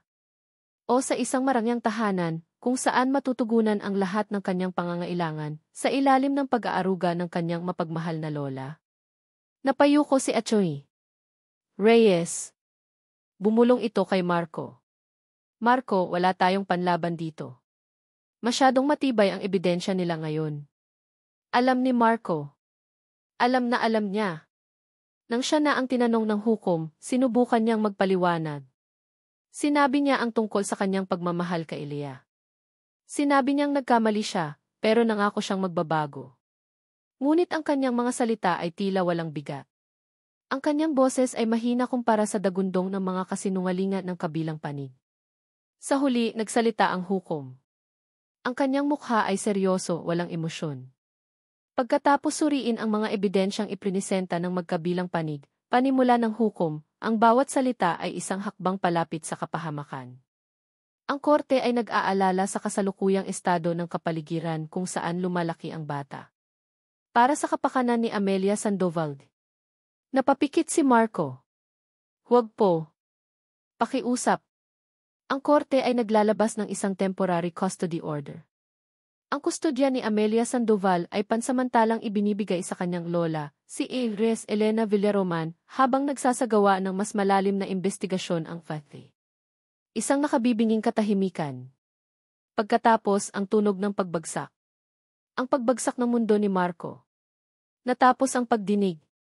Natapos ang lahat. Paglabas nila ng silid, naroon na si Elia, hawak ng isang social worker. Nang makita siya nito, sumigaw ito. Papa! Tumakbo ito palapit sa kanya, at niyakap niya ito ng napakahigpit, na parabang ito na ang huling pagkakataon. Isinubsob niya ang kanyang mukha sa buhok ng anak, nilalanghap ang amoy nito, sinusubukang ikabisado ang pakiramdam ng maliliit nitong mga braso na nakapulupot sa kanyang liig. Uwi na po tayo, Papa, tanong ni Elia. Ang boses ay puno ng pag-asa ng isang bata. Ang simpleng tanong na iyon ay parang isang patalim na bumaon ng malalim sa puso ni Marco. Paano niya sasabihin? Paano niya ipapaliwanag ang isang bagay na kahit siya ay hindi matanggap? Bago pa siya makasagot, lumapit si Doña Elena. Ang kanyang mukha ay walang emosyon, ngunit ang kanyang mga mata ay nagdiriwang. Kasama niya ang dalawang lalaking nakauniporme, mga security ng korte. Amelia, apo, sabi ni Doña Elena, ang kanyang boses ay pilit na pinapalambing. Halika na kay Lola. Uwi na tayo sa bago mong bahay. Kumalas sa yakap si Elia at tumingin kay Doña Elena, pagkatapos ay kay Marco. Ang pagkalito ay malinaw sa kanyang mukha. Hindi po. Kay Papa po ako sasama. Lumuhod si Marco para magpantay sila ng anak. Hinawakan niya ang mga pisngi nito. Anak, makinig ka kay Papa, ha? Sabi niya, pilit na pinipigilan ang panginginig ng kanyang boses. Sasama ka muna kay Lola Elena mo. Babakasyon ka lang doon, sandali lang. Pero ayoko po. Gusto ko sa inyo, Papa, nagsimula nang umiyak si Elia. Ang mga luha ay namumuo sa kanyang mga mata. Ayoko pong umalis. Leve, saglit lang to, pangako, sabi ni Marco, ngunit kahit siya ay hindi naniniwala sa sarili niyang mga salita. Ang bawat salita ay parang laso na lumalabas sa kanyang bibig. Oras na, sabi ni Doña Elena, walang pasensya. Hinawakan ng social worker ang kamay ni Elia. Sinubukan itong hilahin palayo. Ayoko. Papa. Papa, sigaw ni Elia, ang kanyang mga sigaw ay umalingaw sa tahimik na hallway ng Hall of Justice. Nagpupumiglas ito, sinusubukang bumalik sa yakap ng kanyang ama. Ang tanawing iyon ang sumira kay Marco. Ang makita ang takot at sakit sa mukha ng kanyang anak dahil sa kanya. Dahil sa kanyang pagkakamali. Dahil sa kanyang pagkatalo. Pakawalan niyo siya, sigaw niya, ngunit pinigilan siya ng mga security. Sandoval, please, kumalma po kayo, sabi ng isa. Pero wala na siyang pakialam. Ang nakikita lang niya ay ang kanyang anak na pilit na inilalayo sa kanya. Ang buong mundo niya, ang nag-iisang dahilan ng kanyang paghinga, ay kinukuha mula sa kanya. Leia! Anak! Papa! Iyon ang huling salitang narinig niya bago tuluyang isinakay si Elia sa isang elevator, kasama si Doña Elena na hindi man lang lumingon. Ang pinto ng elevator ay nagsara, tinatapos ang lahat. Nabitawan ni Marco ang lahat ng lakas. Napaluhod siya sa malamig na sahig ng hallway, ang kanyang mga balikat ay nanginginig. Ang mga tunog sa paligid ay naglaho. Ang naiwan na lang ay ang paulit-ulit na sigaw ng kanyang anak sa kanyang isipan. Papa! Lahat ay nawala. Wala siyang kamalay-malay na sa kabilang dulo ng hallway, sa isang madilim na sulok, may isang taong nakasaksi sa lahat. Isang taong nakatayo lang doon, hindi makagalaw, ang mukha ay basang-basa ng mga luhang hindi niya pinunasan. Si Ara. Nakita niya ang lahat. Ang pagkatalo. Ang paghihiwalay. Ang wasak na puso ng isang ama. Sit niya ang lumang liham ng kanyang ina sa kanyang kamay, ang papel ay halos magusot na sa higpit ng kanyang hawak. Tumingin siya sa elevator kung saan nawala si Elia, pagkatapos ay kay Marco na nakaluhod sa sahig, isang larawan ng ganap na pagkawasak. Ang pagtakbo, ang pag-alis, ang pagsuko, wala na ang mga iyon sa kanyang isipan. Sa sandaling iyon, isang desisyon ang nabuo sa kanyang puso. Isang desisyong matigas pa sa bakal. Hindi siya aalis. Hindi siya susuko. Lalaban siya. Ang imahe ni Marco na nakaluhod at wasak ay nakatatak sa isipan ni Ara habang siya'y pabalik sa kanyang inuupahang kwarto. Ang sigaw ni Elia ay umuulit-ulit sa kanyang pandinig. Ngunit hindi na siya umiiyak. Ang mga luha ay napalitan ng isang malamig at matigas na determinasyon. Pagdating sa kanyang kwarto, hindi na niya inilabas ang maleta. Sa halip, umupo siya sa mesa at muling binuksan ang liham ng kanyang ina. Binasa niya ito ng paulit-ulit na para bang isang detective na naghahanap ng mga clue. Isang sikreto tungkol kay Isabel. Isang pasanin kailangang ayusin ni Doña Elena sa paraang brutal, para lang maprotektahan ang pangalan ng pamilya. Pasanin. Anong klaseng pasanin? Biglang naalala ni Ara ang mga kwento ng kanyang ina noon. Mga pira-pirasong detalye tungkol sa pamilya Villaroman na narinig nito mula sa kanyang yumaong ama. Si Don Ricardo, ang ama ni Isabel, ay isang mabuting tao, ngunit mahina pagdating kay Doña Elena. Si Doña Elena naman ay laging abala sa pagpapanatili ng kanilang imahe sa alta sosyedad. At si Isabelle, ayon sa kanyang ama, ay ang sakit ng ulo ng pamilya. Laging naghahanap ng kasiyahan sa labas, laging may gustong patunayan. Kasiyahan. Saan naghahanap ng kasiyahan ang mga taong mayayaman at malungkot? Isang ideya ang biglang pumasok sa kanyang isip. Isang malayong posibilidad, ngunit isang posibilidad pa rin. Kinuha niya ang kanyang cellphone at nagsimulang mag-research. Hinanap niya ang pangalan ni Isabel Villaroman, kasama ang mga salitang iskandal, issue, rumors. Walang lumabas. Malinis. Masyadong malinis, na para bang may isang taong sadyang nagbura ng lahat ng bakas.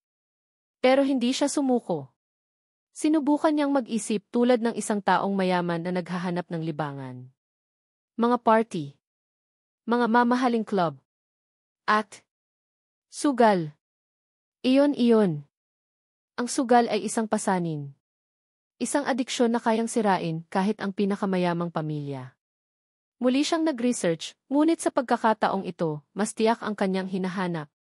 Mga lumang kasino at high-end gambling clubs sa Maynila na madalas puntahan ng mga mayayaman noong mga 6 hanggang 7 taon na ang nakalipas, ang panahon kung kailan iniwan ni Isabel si Marco. May isang pangalan na laging lumalabas, ang E. Celestine Club. Isang eksklusibong lugar na matagal nang nagsara. Kinabukasan, nagbihis si Ara. Hindi ang kanyang karaniwang simpleng damit. Ipinasuot niya ang pinakamatinong bestida na meron siya at naglagay ng kaunting makeup. Kailangan niyang magmukhang kabilang sa mundong iyon. Pumunta siya sa lugar kung saan dating nakatayo ang Celestine Club. Isa na itong bagong commercial building ngayon. Ngunit sa tabi nito, may isang maliit at lumang coffee shop na naroon pa rin, isang saksi sa pagbabago ng panahon. Pumasok si Ara at umorder ng kape. Sinimulan niyang kausapin ang matandang barista. Nagpanggap siyang isang manunulat na gumagawa ng istorya tungkol sa Old Manila. Alam niyo po, tandang-tanda ko pa ang Celestine Club, sabi ng barista, ang mga mata ay nagniningning sa alaala. Diyan nagpupunta ang mga pinakamayayaman at pinakasikat noon. Mga artista, mga politiko at mga anak nilang sakit ng ulo. Nagkunwaring tumawa si Ara. Talaga po? May mga kilala po ba kayong ganoon? Naku, marami. May isang babae dyan, napakaganda. Villaroman yata ang apelyido. Gabi-gabi nandyan, parang walang bukas kung makapusta. Minsan panalo, madalas talo. Ang huling balita ko dyan, nagkaroon ng napakalaking utang sa may-ari ng club, si Miss Chua. Ang puso ni Ara ay nagsimulang tumibok ng mabilis. Ito na. Nasaan na po kaya si Miss Chua ngayon? Tanong niya, pilit na pinapakalma ang boses. Nagkibit balikat ang barista. Nagsara na ang club, nag-retire na yata. May malaking bahay daw iyan sa isang subdivision dyan lang sa malapit. Nakakuha si Ara ng pangalan ng subdivision. Isang buong hapon siyang nagtanong-tanong sa mga guard at tindahan sa paligid, hanggang sa may isang nagturo sa kanya sa bahay ng isang matandang tsinoy na dating may-ari ng kasino. Gabi na nang matagpuan niya ang bahay. Isang malaking bahay na napapalibutan ng mataas na pader. Ang kanyang determinasyon ay unti-unting pinapalitan ng takot. Anong gagawin niya? Anong sasabihin niya? Nang akmang tatalikod na siya, biglang may tumawag sa kanyang pangalan. Ara! Lumingon siya. Isang pamilyar na boses. Nakatayo sa kabilang kalsada si Marco. Ang kanyang itsura ay mas malala pa kaysa kanina. Ang kanyang mga mata ay mapungay at pula. Ang kanyang damit ay gusot. Amoy alak. Ngunit naroon siya. Anong ginagawa mo dito? Tanong ni Marco, ang boses ay magaspang. Ikaw? Anong ginagawa mo dito? Balik tanong ni Ara. Sinusundan kita pag-amin nito. Mula pa kaninang umaga. Nakita kitang umalis at hindi ko alam. Sinundan lang kita. Para siguraduhing okay ka lang. Ang simpleng pag-amin na iyon ay nagpadala ng isang alon ng init sa puso ni Ara. Kahit sa gitna ng kanyang sariling pagkawasak, nag-aalala pa rin ito sa kanya. Marco, may nalaman ako, sabi ni Ara, ang boses ay mabilis at puno ng pananabik.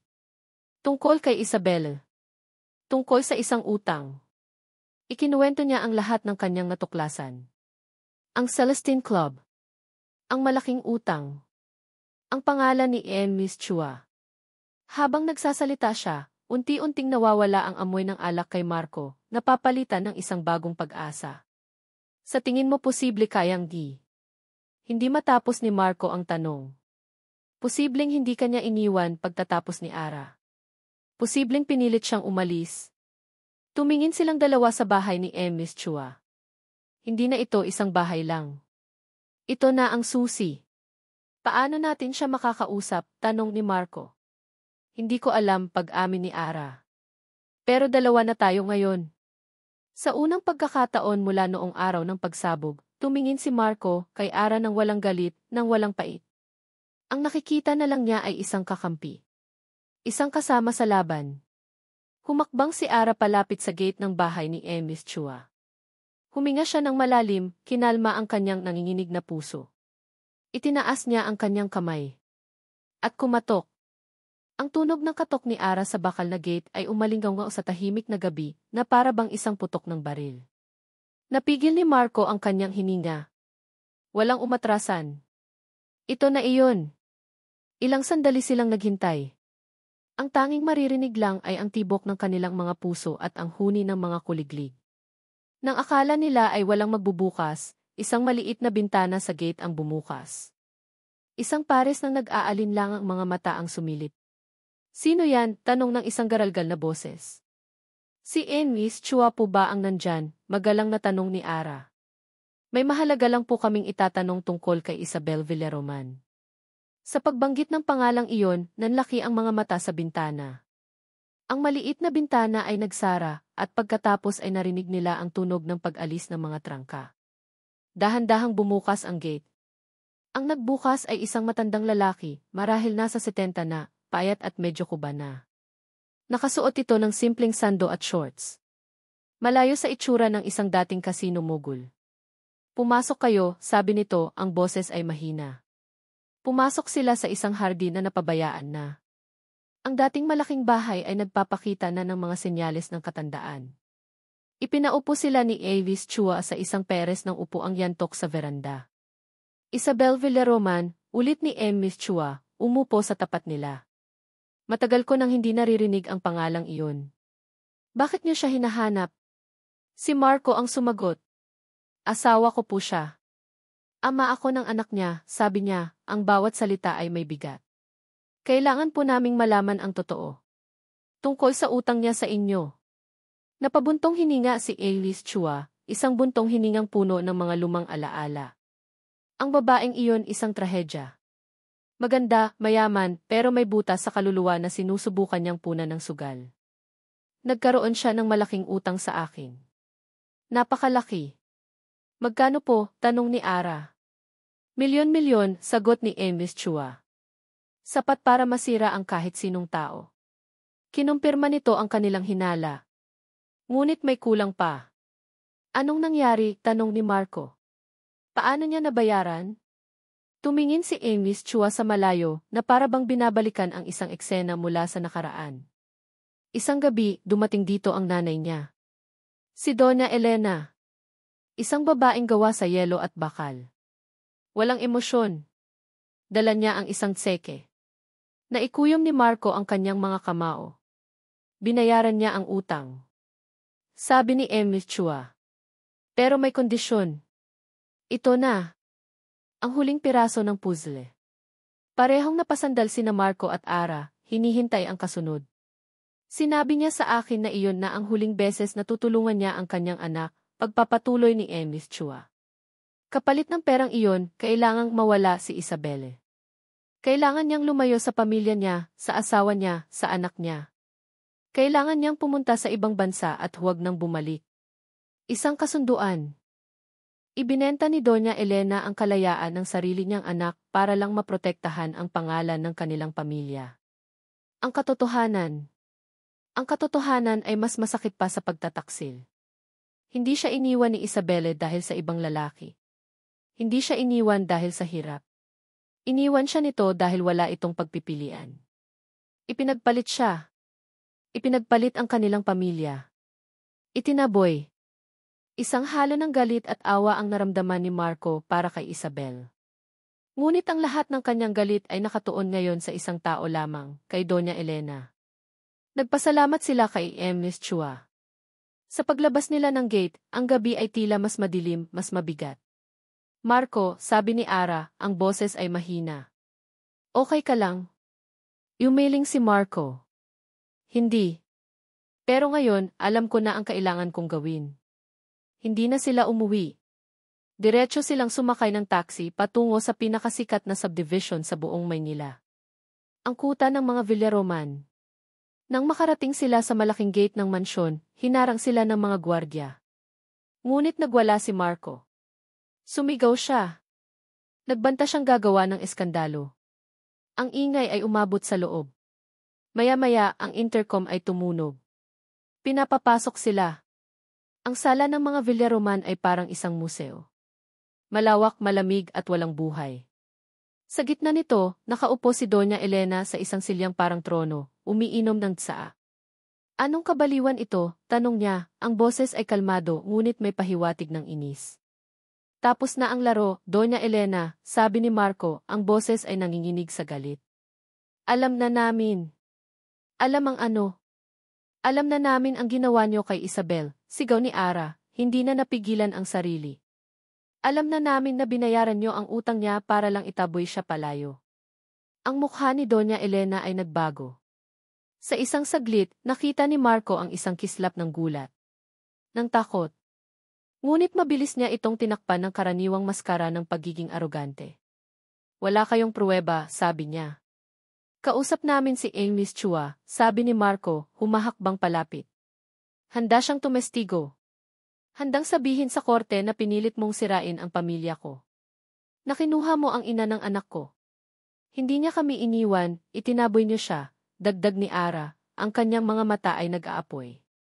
Ginamit niyo ang pera para sirain ang pamilya ko. Para lang sa pangalan niyo. Para sa dangal niyo. Tumayo si Doña Elena, handang magsalita, handang itanggi ang lahat. Ngunit bago pa siya makapagsalita, isang boses ang pumutol sa tensyon. Isang boses na pamilyar, ngunit mahina at basag. Tutudi. Lumingon silang lahat sa pinanggalingan ng boses. Nakatayo sa maihagdanan ang isang babae. Payat. Maputla. Ang dating kumikinang niyang mga mata ay wala ng buhay. Ang kanyang buhok ay walang ayos. Ang kanyang mamahaling damit ay mukhang maluwag sa kanyang katawan. Isang anino ng kanyang dating sarili.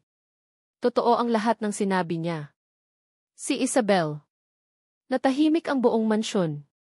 Ang tanging maririnig lang ay ang mahinang paghikbi ni Isabel habang dahan-dahan siyang bumababa ng hagdan. Ang bawat hakbang niya ay tila isang malaking pasanin. Isabel D. Ang pangalan ay lumabas sa bibig ni Marco na parang isang panaginip. Ang babaeng minahal niya, ang babaeng kinamuhian niya, ay nasa harap niya ngayon, isang multo ng nakaraan na nagkatawang tao. Ngunit ang lahat ng galit at sakit na inipon niya sa loob ng 6 na taon ay biglang naglaho. Ang nakikita na lang niya ay isang taong wasak. Anong ginagawa mo dito? Si Doña Elena ang unang nakabawi sa pagkabigla. Ang kanyang boses ay puno ng galit at hindi makapaniwala. Bumalik ka sa kwarto mo. Umiling si Isabelle, ang mga luha ay patuloy na dumadaloy sa kanyang mga pisngi. Hindi na, Mama. Tapos na ang pagsisinungaling. Tumingin siya kay Marco, ang kanyang mga mata ay puno ng pagsisisi. Patawarin mo ako, Marco. Patawarin mo ako sa lahat. Duwag ako. Hinayaan kong kontrolin niya ako. Hinayaan kong sirain niya tayo. Ang pag-amin na iyon, ang hubad na katotohanan mula sa kanyang mga labi, ang tuluyang gumuho sa pader ni Doña Elena. Wala na siyang masabi. Ang kanyang kapangyarihan ay naglaho. Ang kanyang dangal ay naging abo. Natalo siya, hindi dahil sa ebidensya, kundi dahil sa katotohanang lumabas mula sa bibig ng sarili niyang anak. Hindi makapagsalita si Marco. Napatingin siya kay Ara, na nakatayo sa tabi niya, ang babaeng hindi siya sinukuan. Ang babaeng nagdala sa kanya sa katotohanang ito. Dahan-dahang lumapit si Ara kay Isabel. 80. Bulong niya. Tumingin si Isabel kay Ara, ang mukha ay puno ng pagkalito. Sino ka? Ako si Araceli, sabi ni Ara, ang boses ay malumanay. Anak din ako ni Papa. Ang huling piraso ng katotohanan ay bumagsak sa gabing iyon. Nagkatinginan ang dalawang magkapatid na ngayon lang nagkita, ang isa ay pinalaki sa karangyaan at kontrol, ang isa ay sa simple ngunit malayang buhay. Walang yakap, walang iyakan. Tanging isang tahimik na pagkilala sa isang dugong hindi nila maitatanggi at sa isang pader na itinayo ng panahon at ng kasinungalingan. Kinabukasan, ang lahat ay nagbago. Dala ang testimonya ni Isabel, madaling nabawi ni Marco ang kustodya ni Elia. Ang kaso ay ibinasura. Ang pangalan ni Doña Elena ay nasira sa kanilang komunidad, ang pinakakinatatakutan niyang mangyari. Ang unang pagtatagpo ni na Marco at Isabel pagkatapos ng lahat ay nangyari sa isang tahimik na coffee shop. Walang sisihan. Walang sumbatan.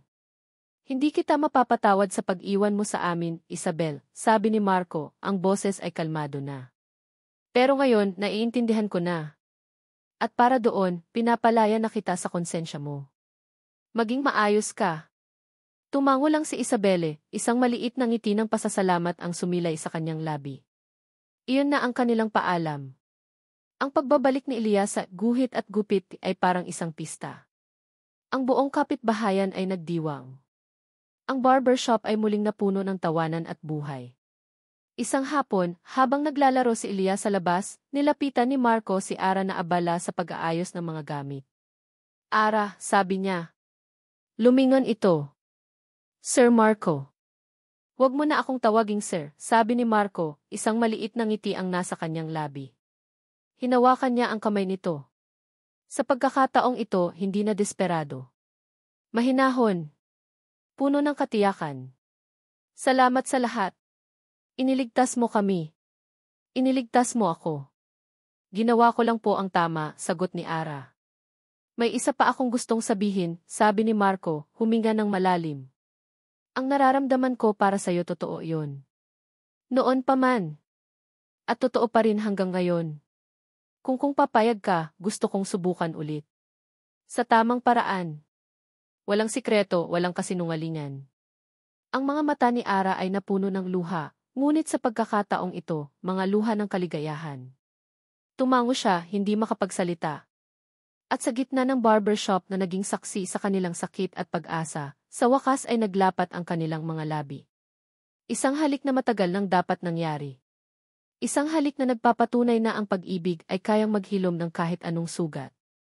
Makalipas ang ilang buwan, ang tiguhit at gupit ay mas maliwanag na ngayon. May mga bagong pintura. May mga bulaklak sa bintana.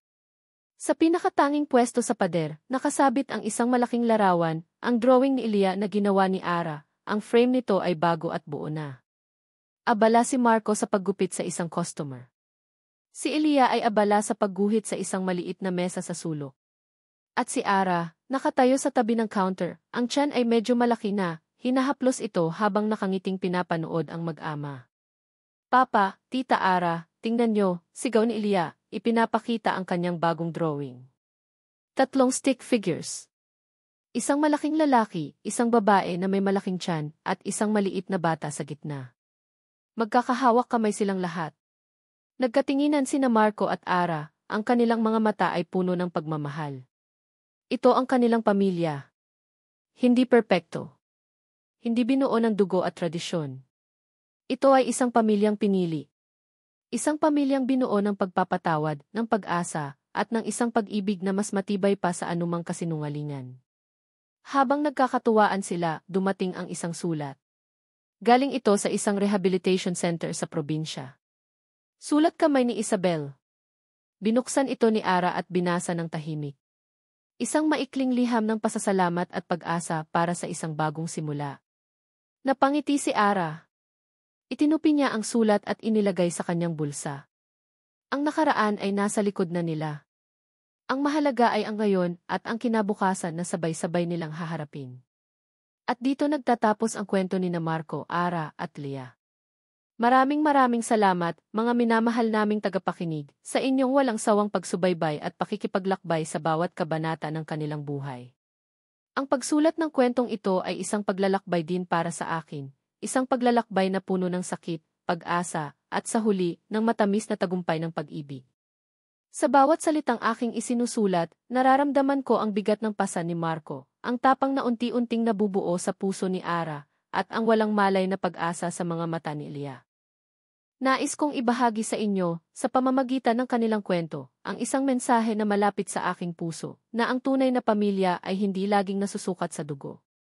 Minsan, ito ay matatagpuan sa mga taong pinipili nating mahalin, sa mga taong nananatili sa ating tabi sa pinakamadilim na sandali, at sa mga taong nagtuturo sa atin kung paano muling magtiwala. Naway mag-iwan ito sa inyo ng aral tungkol sa kapangyarihan ng pagpapatawad, hindi lang para sa iba, kundi para na rin sa ating mga sarili.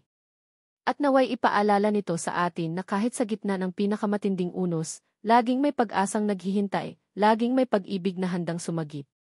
Muli, mula sa kaibuturan ng aking puso, maraming salamat. Kung ang kwentong ito ay nakaantig sa inyong mga puso, inaanyayahan ko kayong mag-iwan ng inyong mga komento at saloobin. Nais kong marinig ang inyong mga kwento. Hanggang sa muli nating pagkikita sa susunod na kabanata.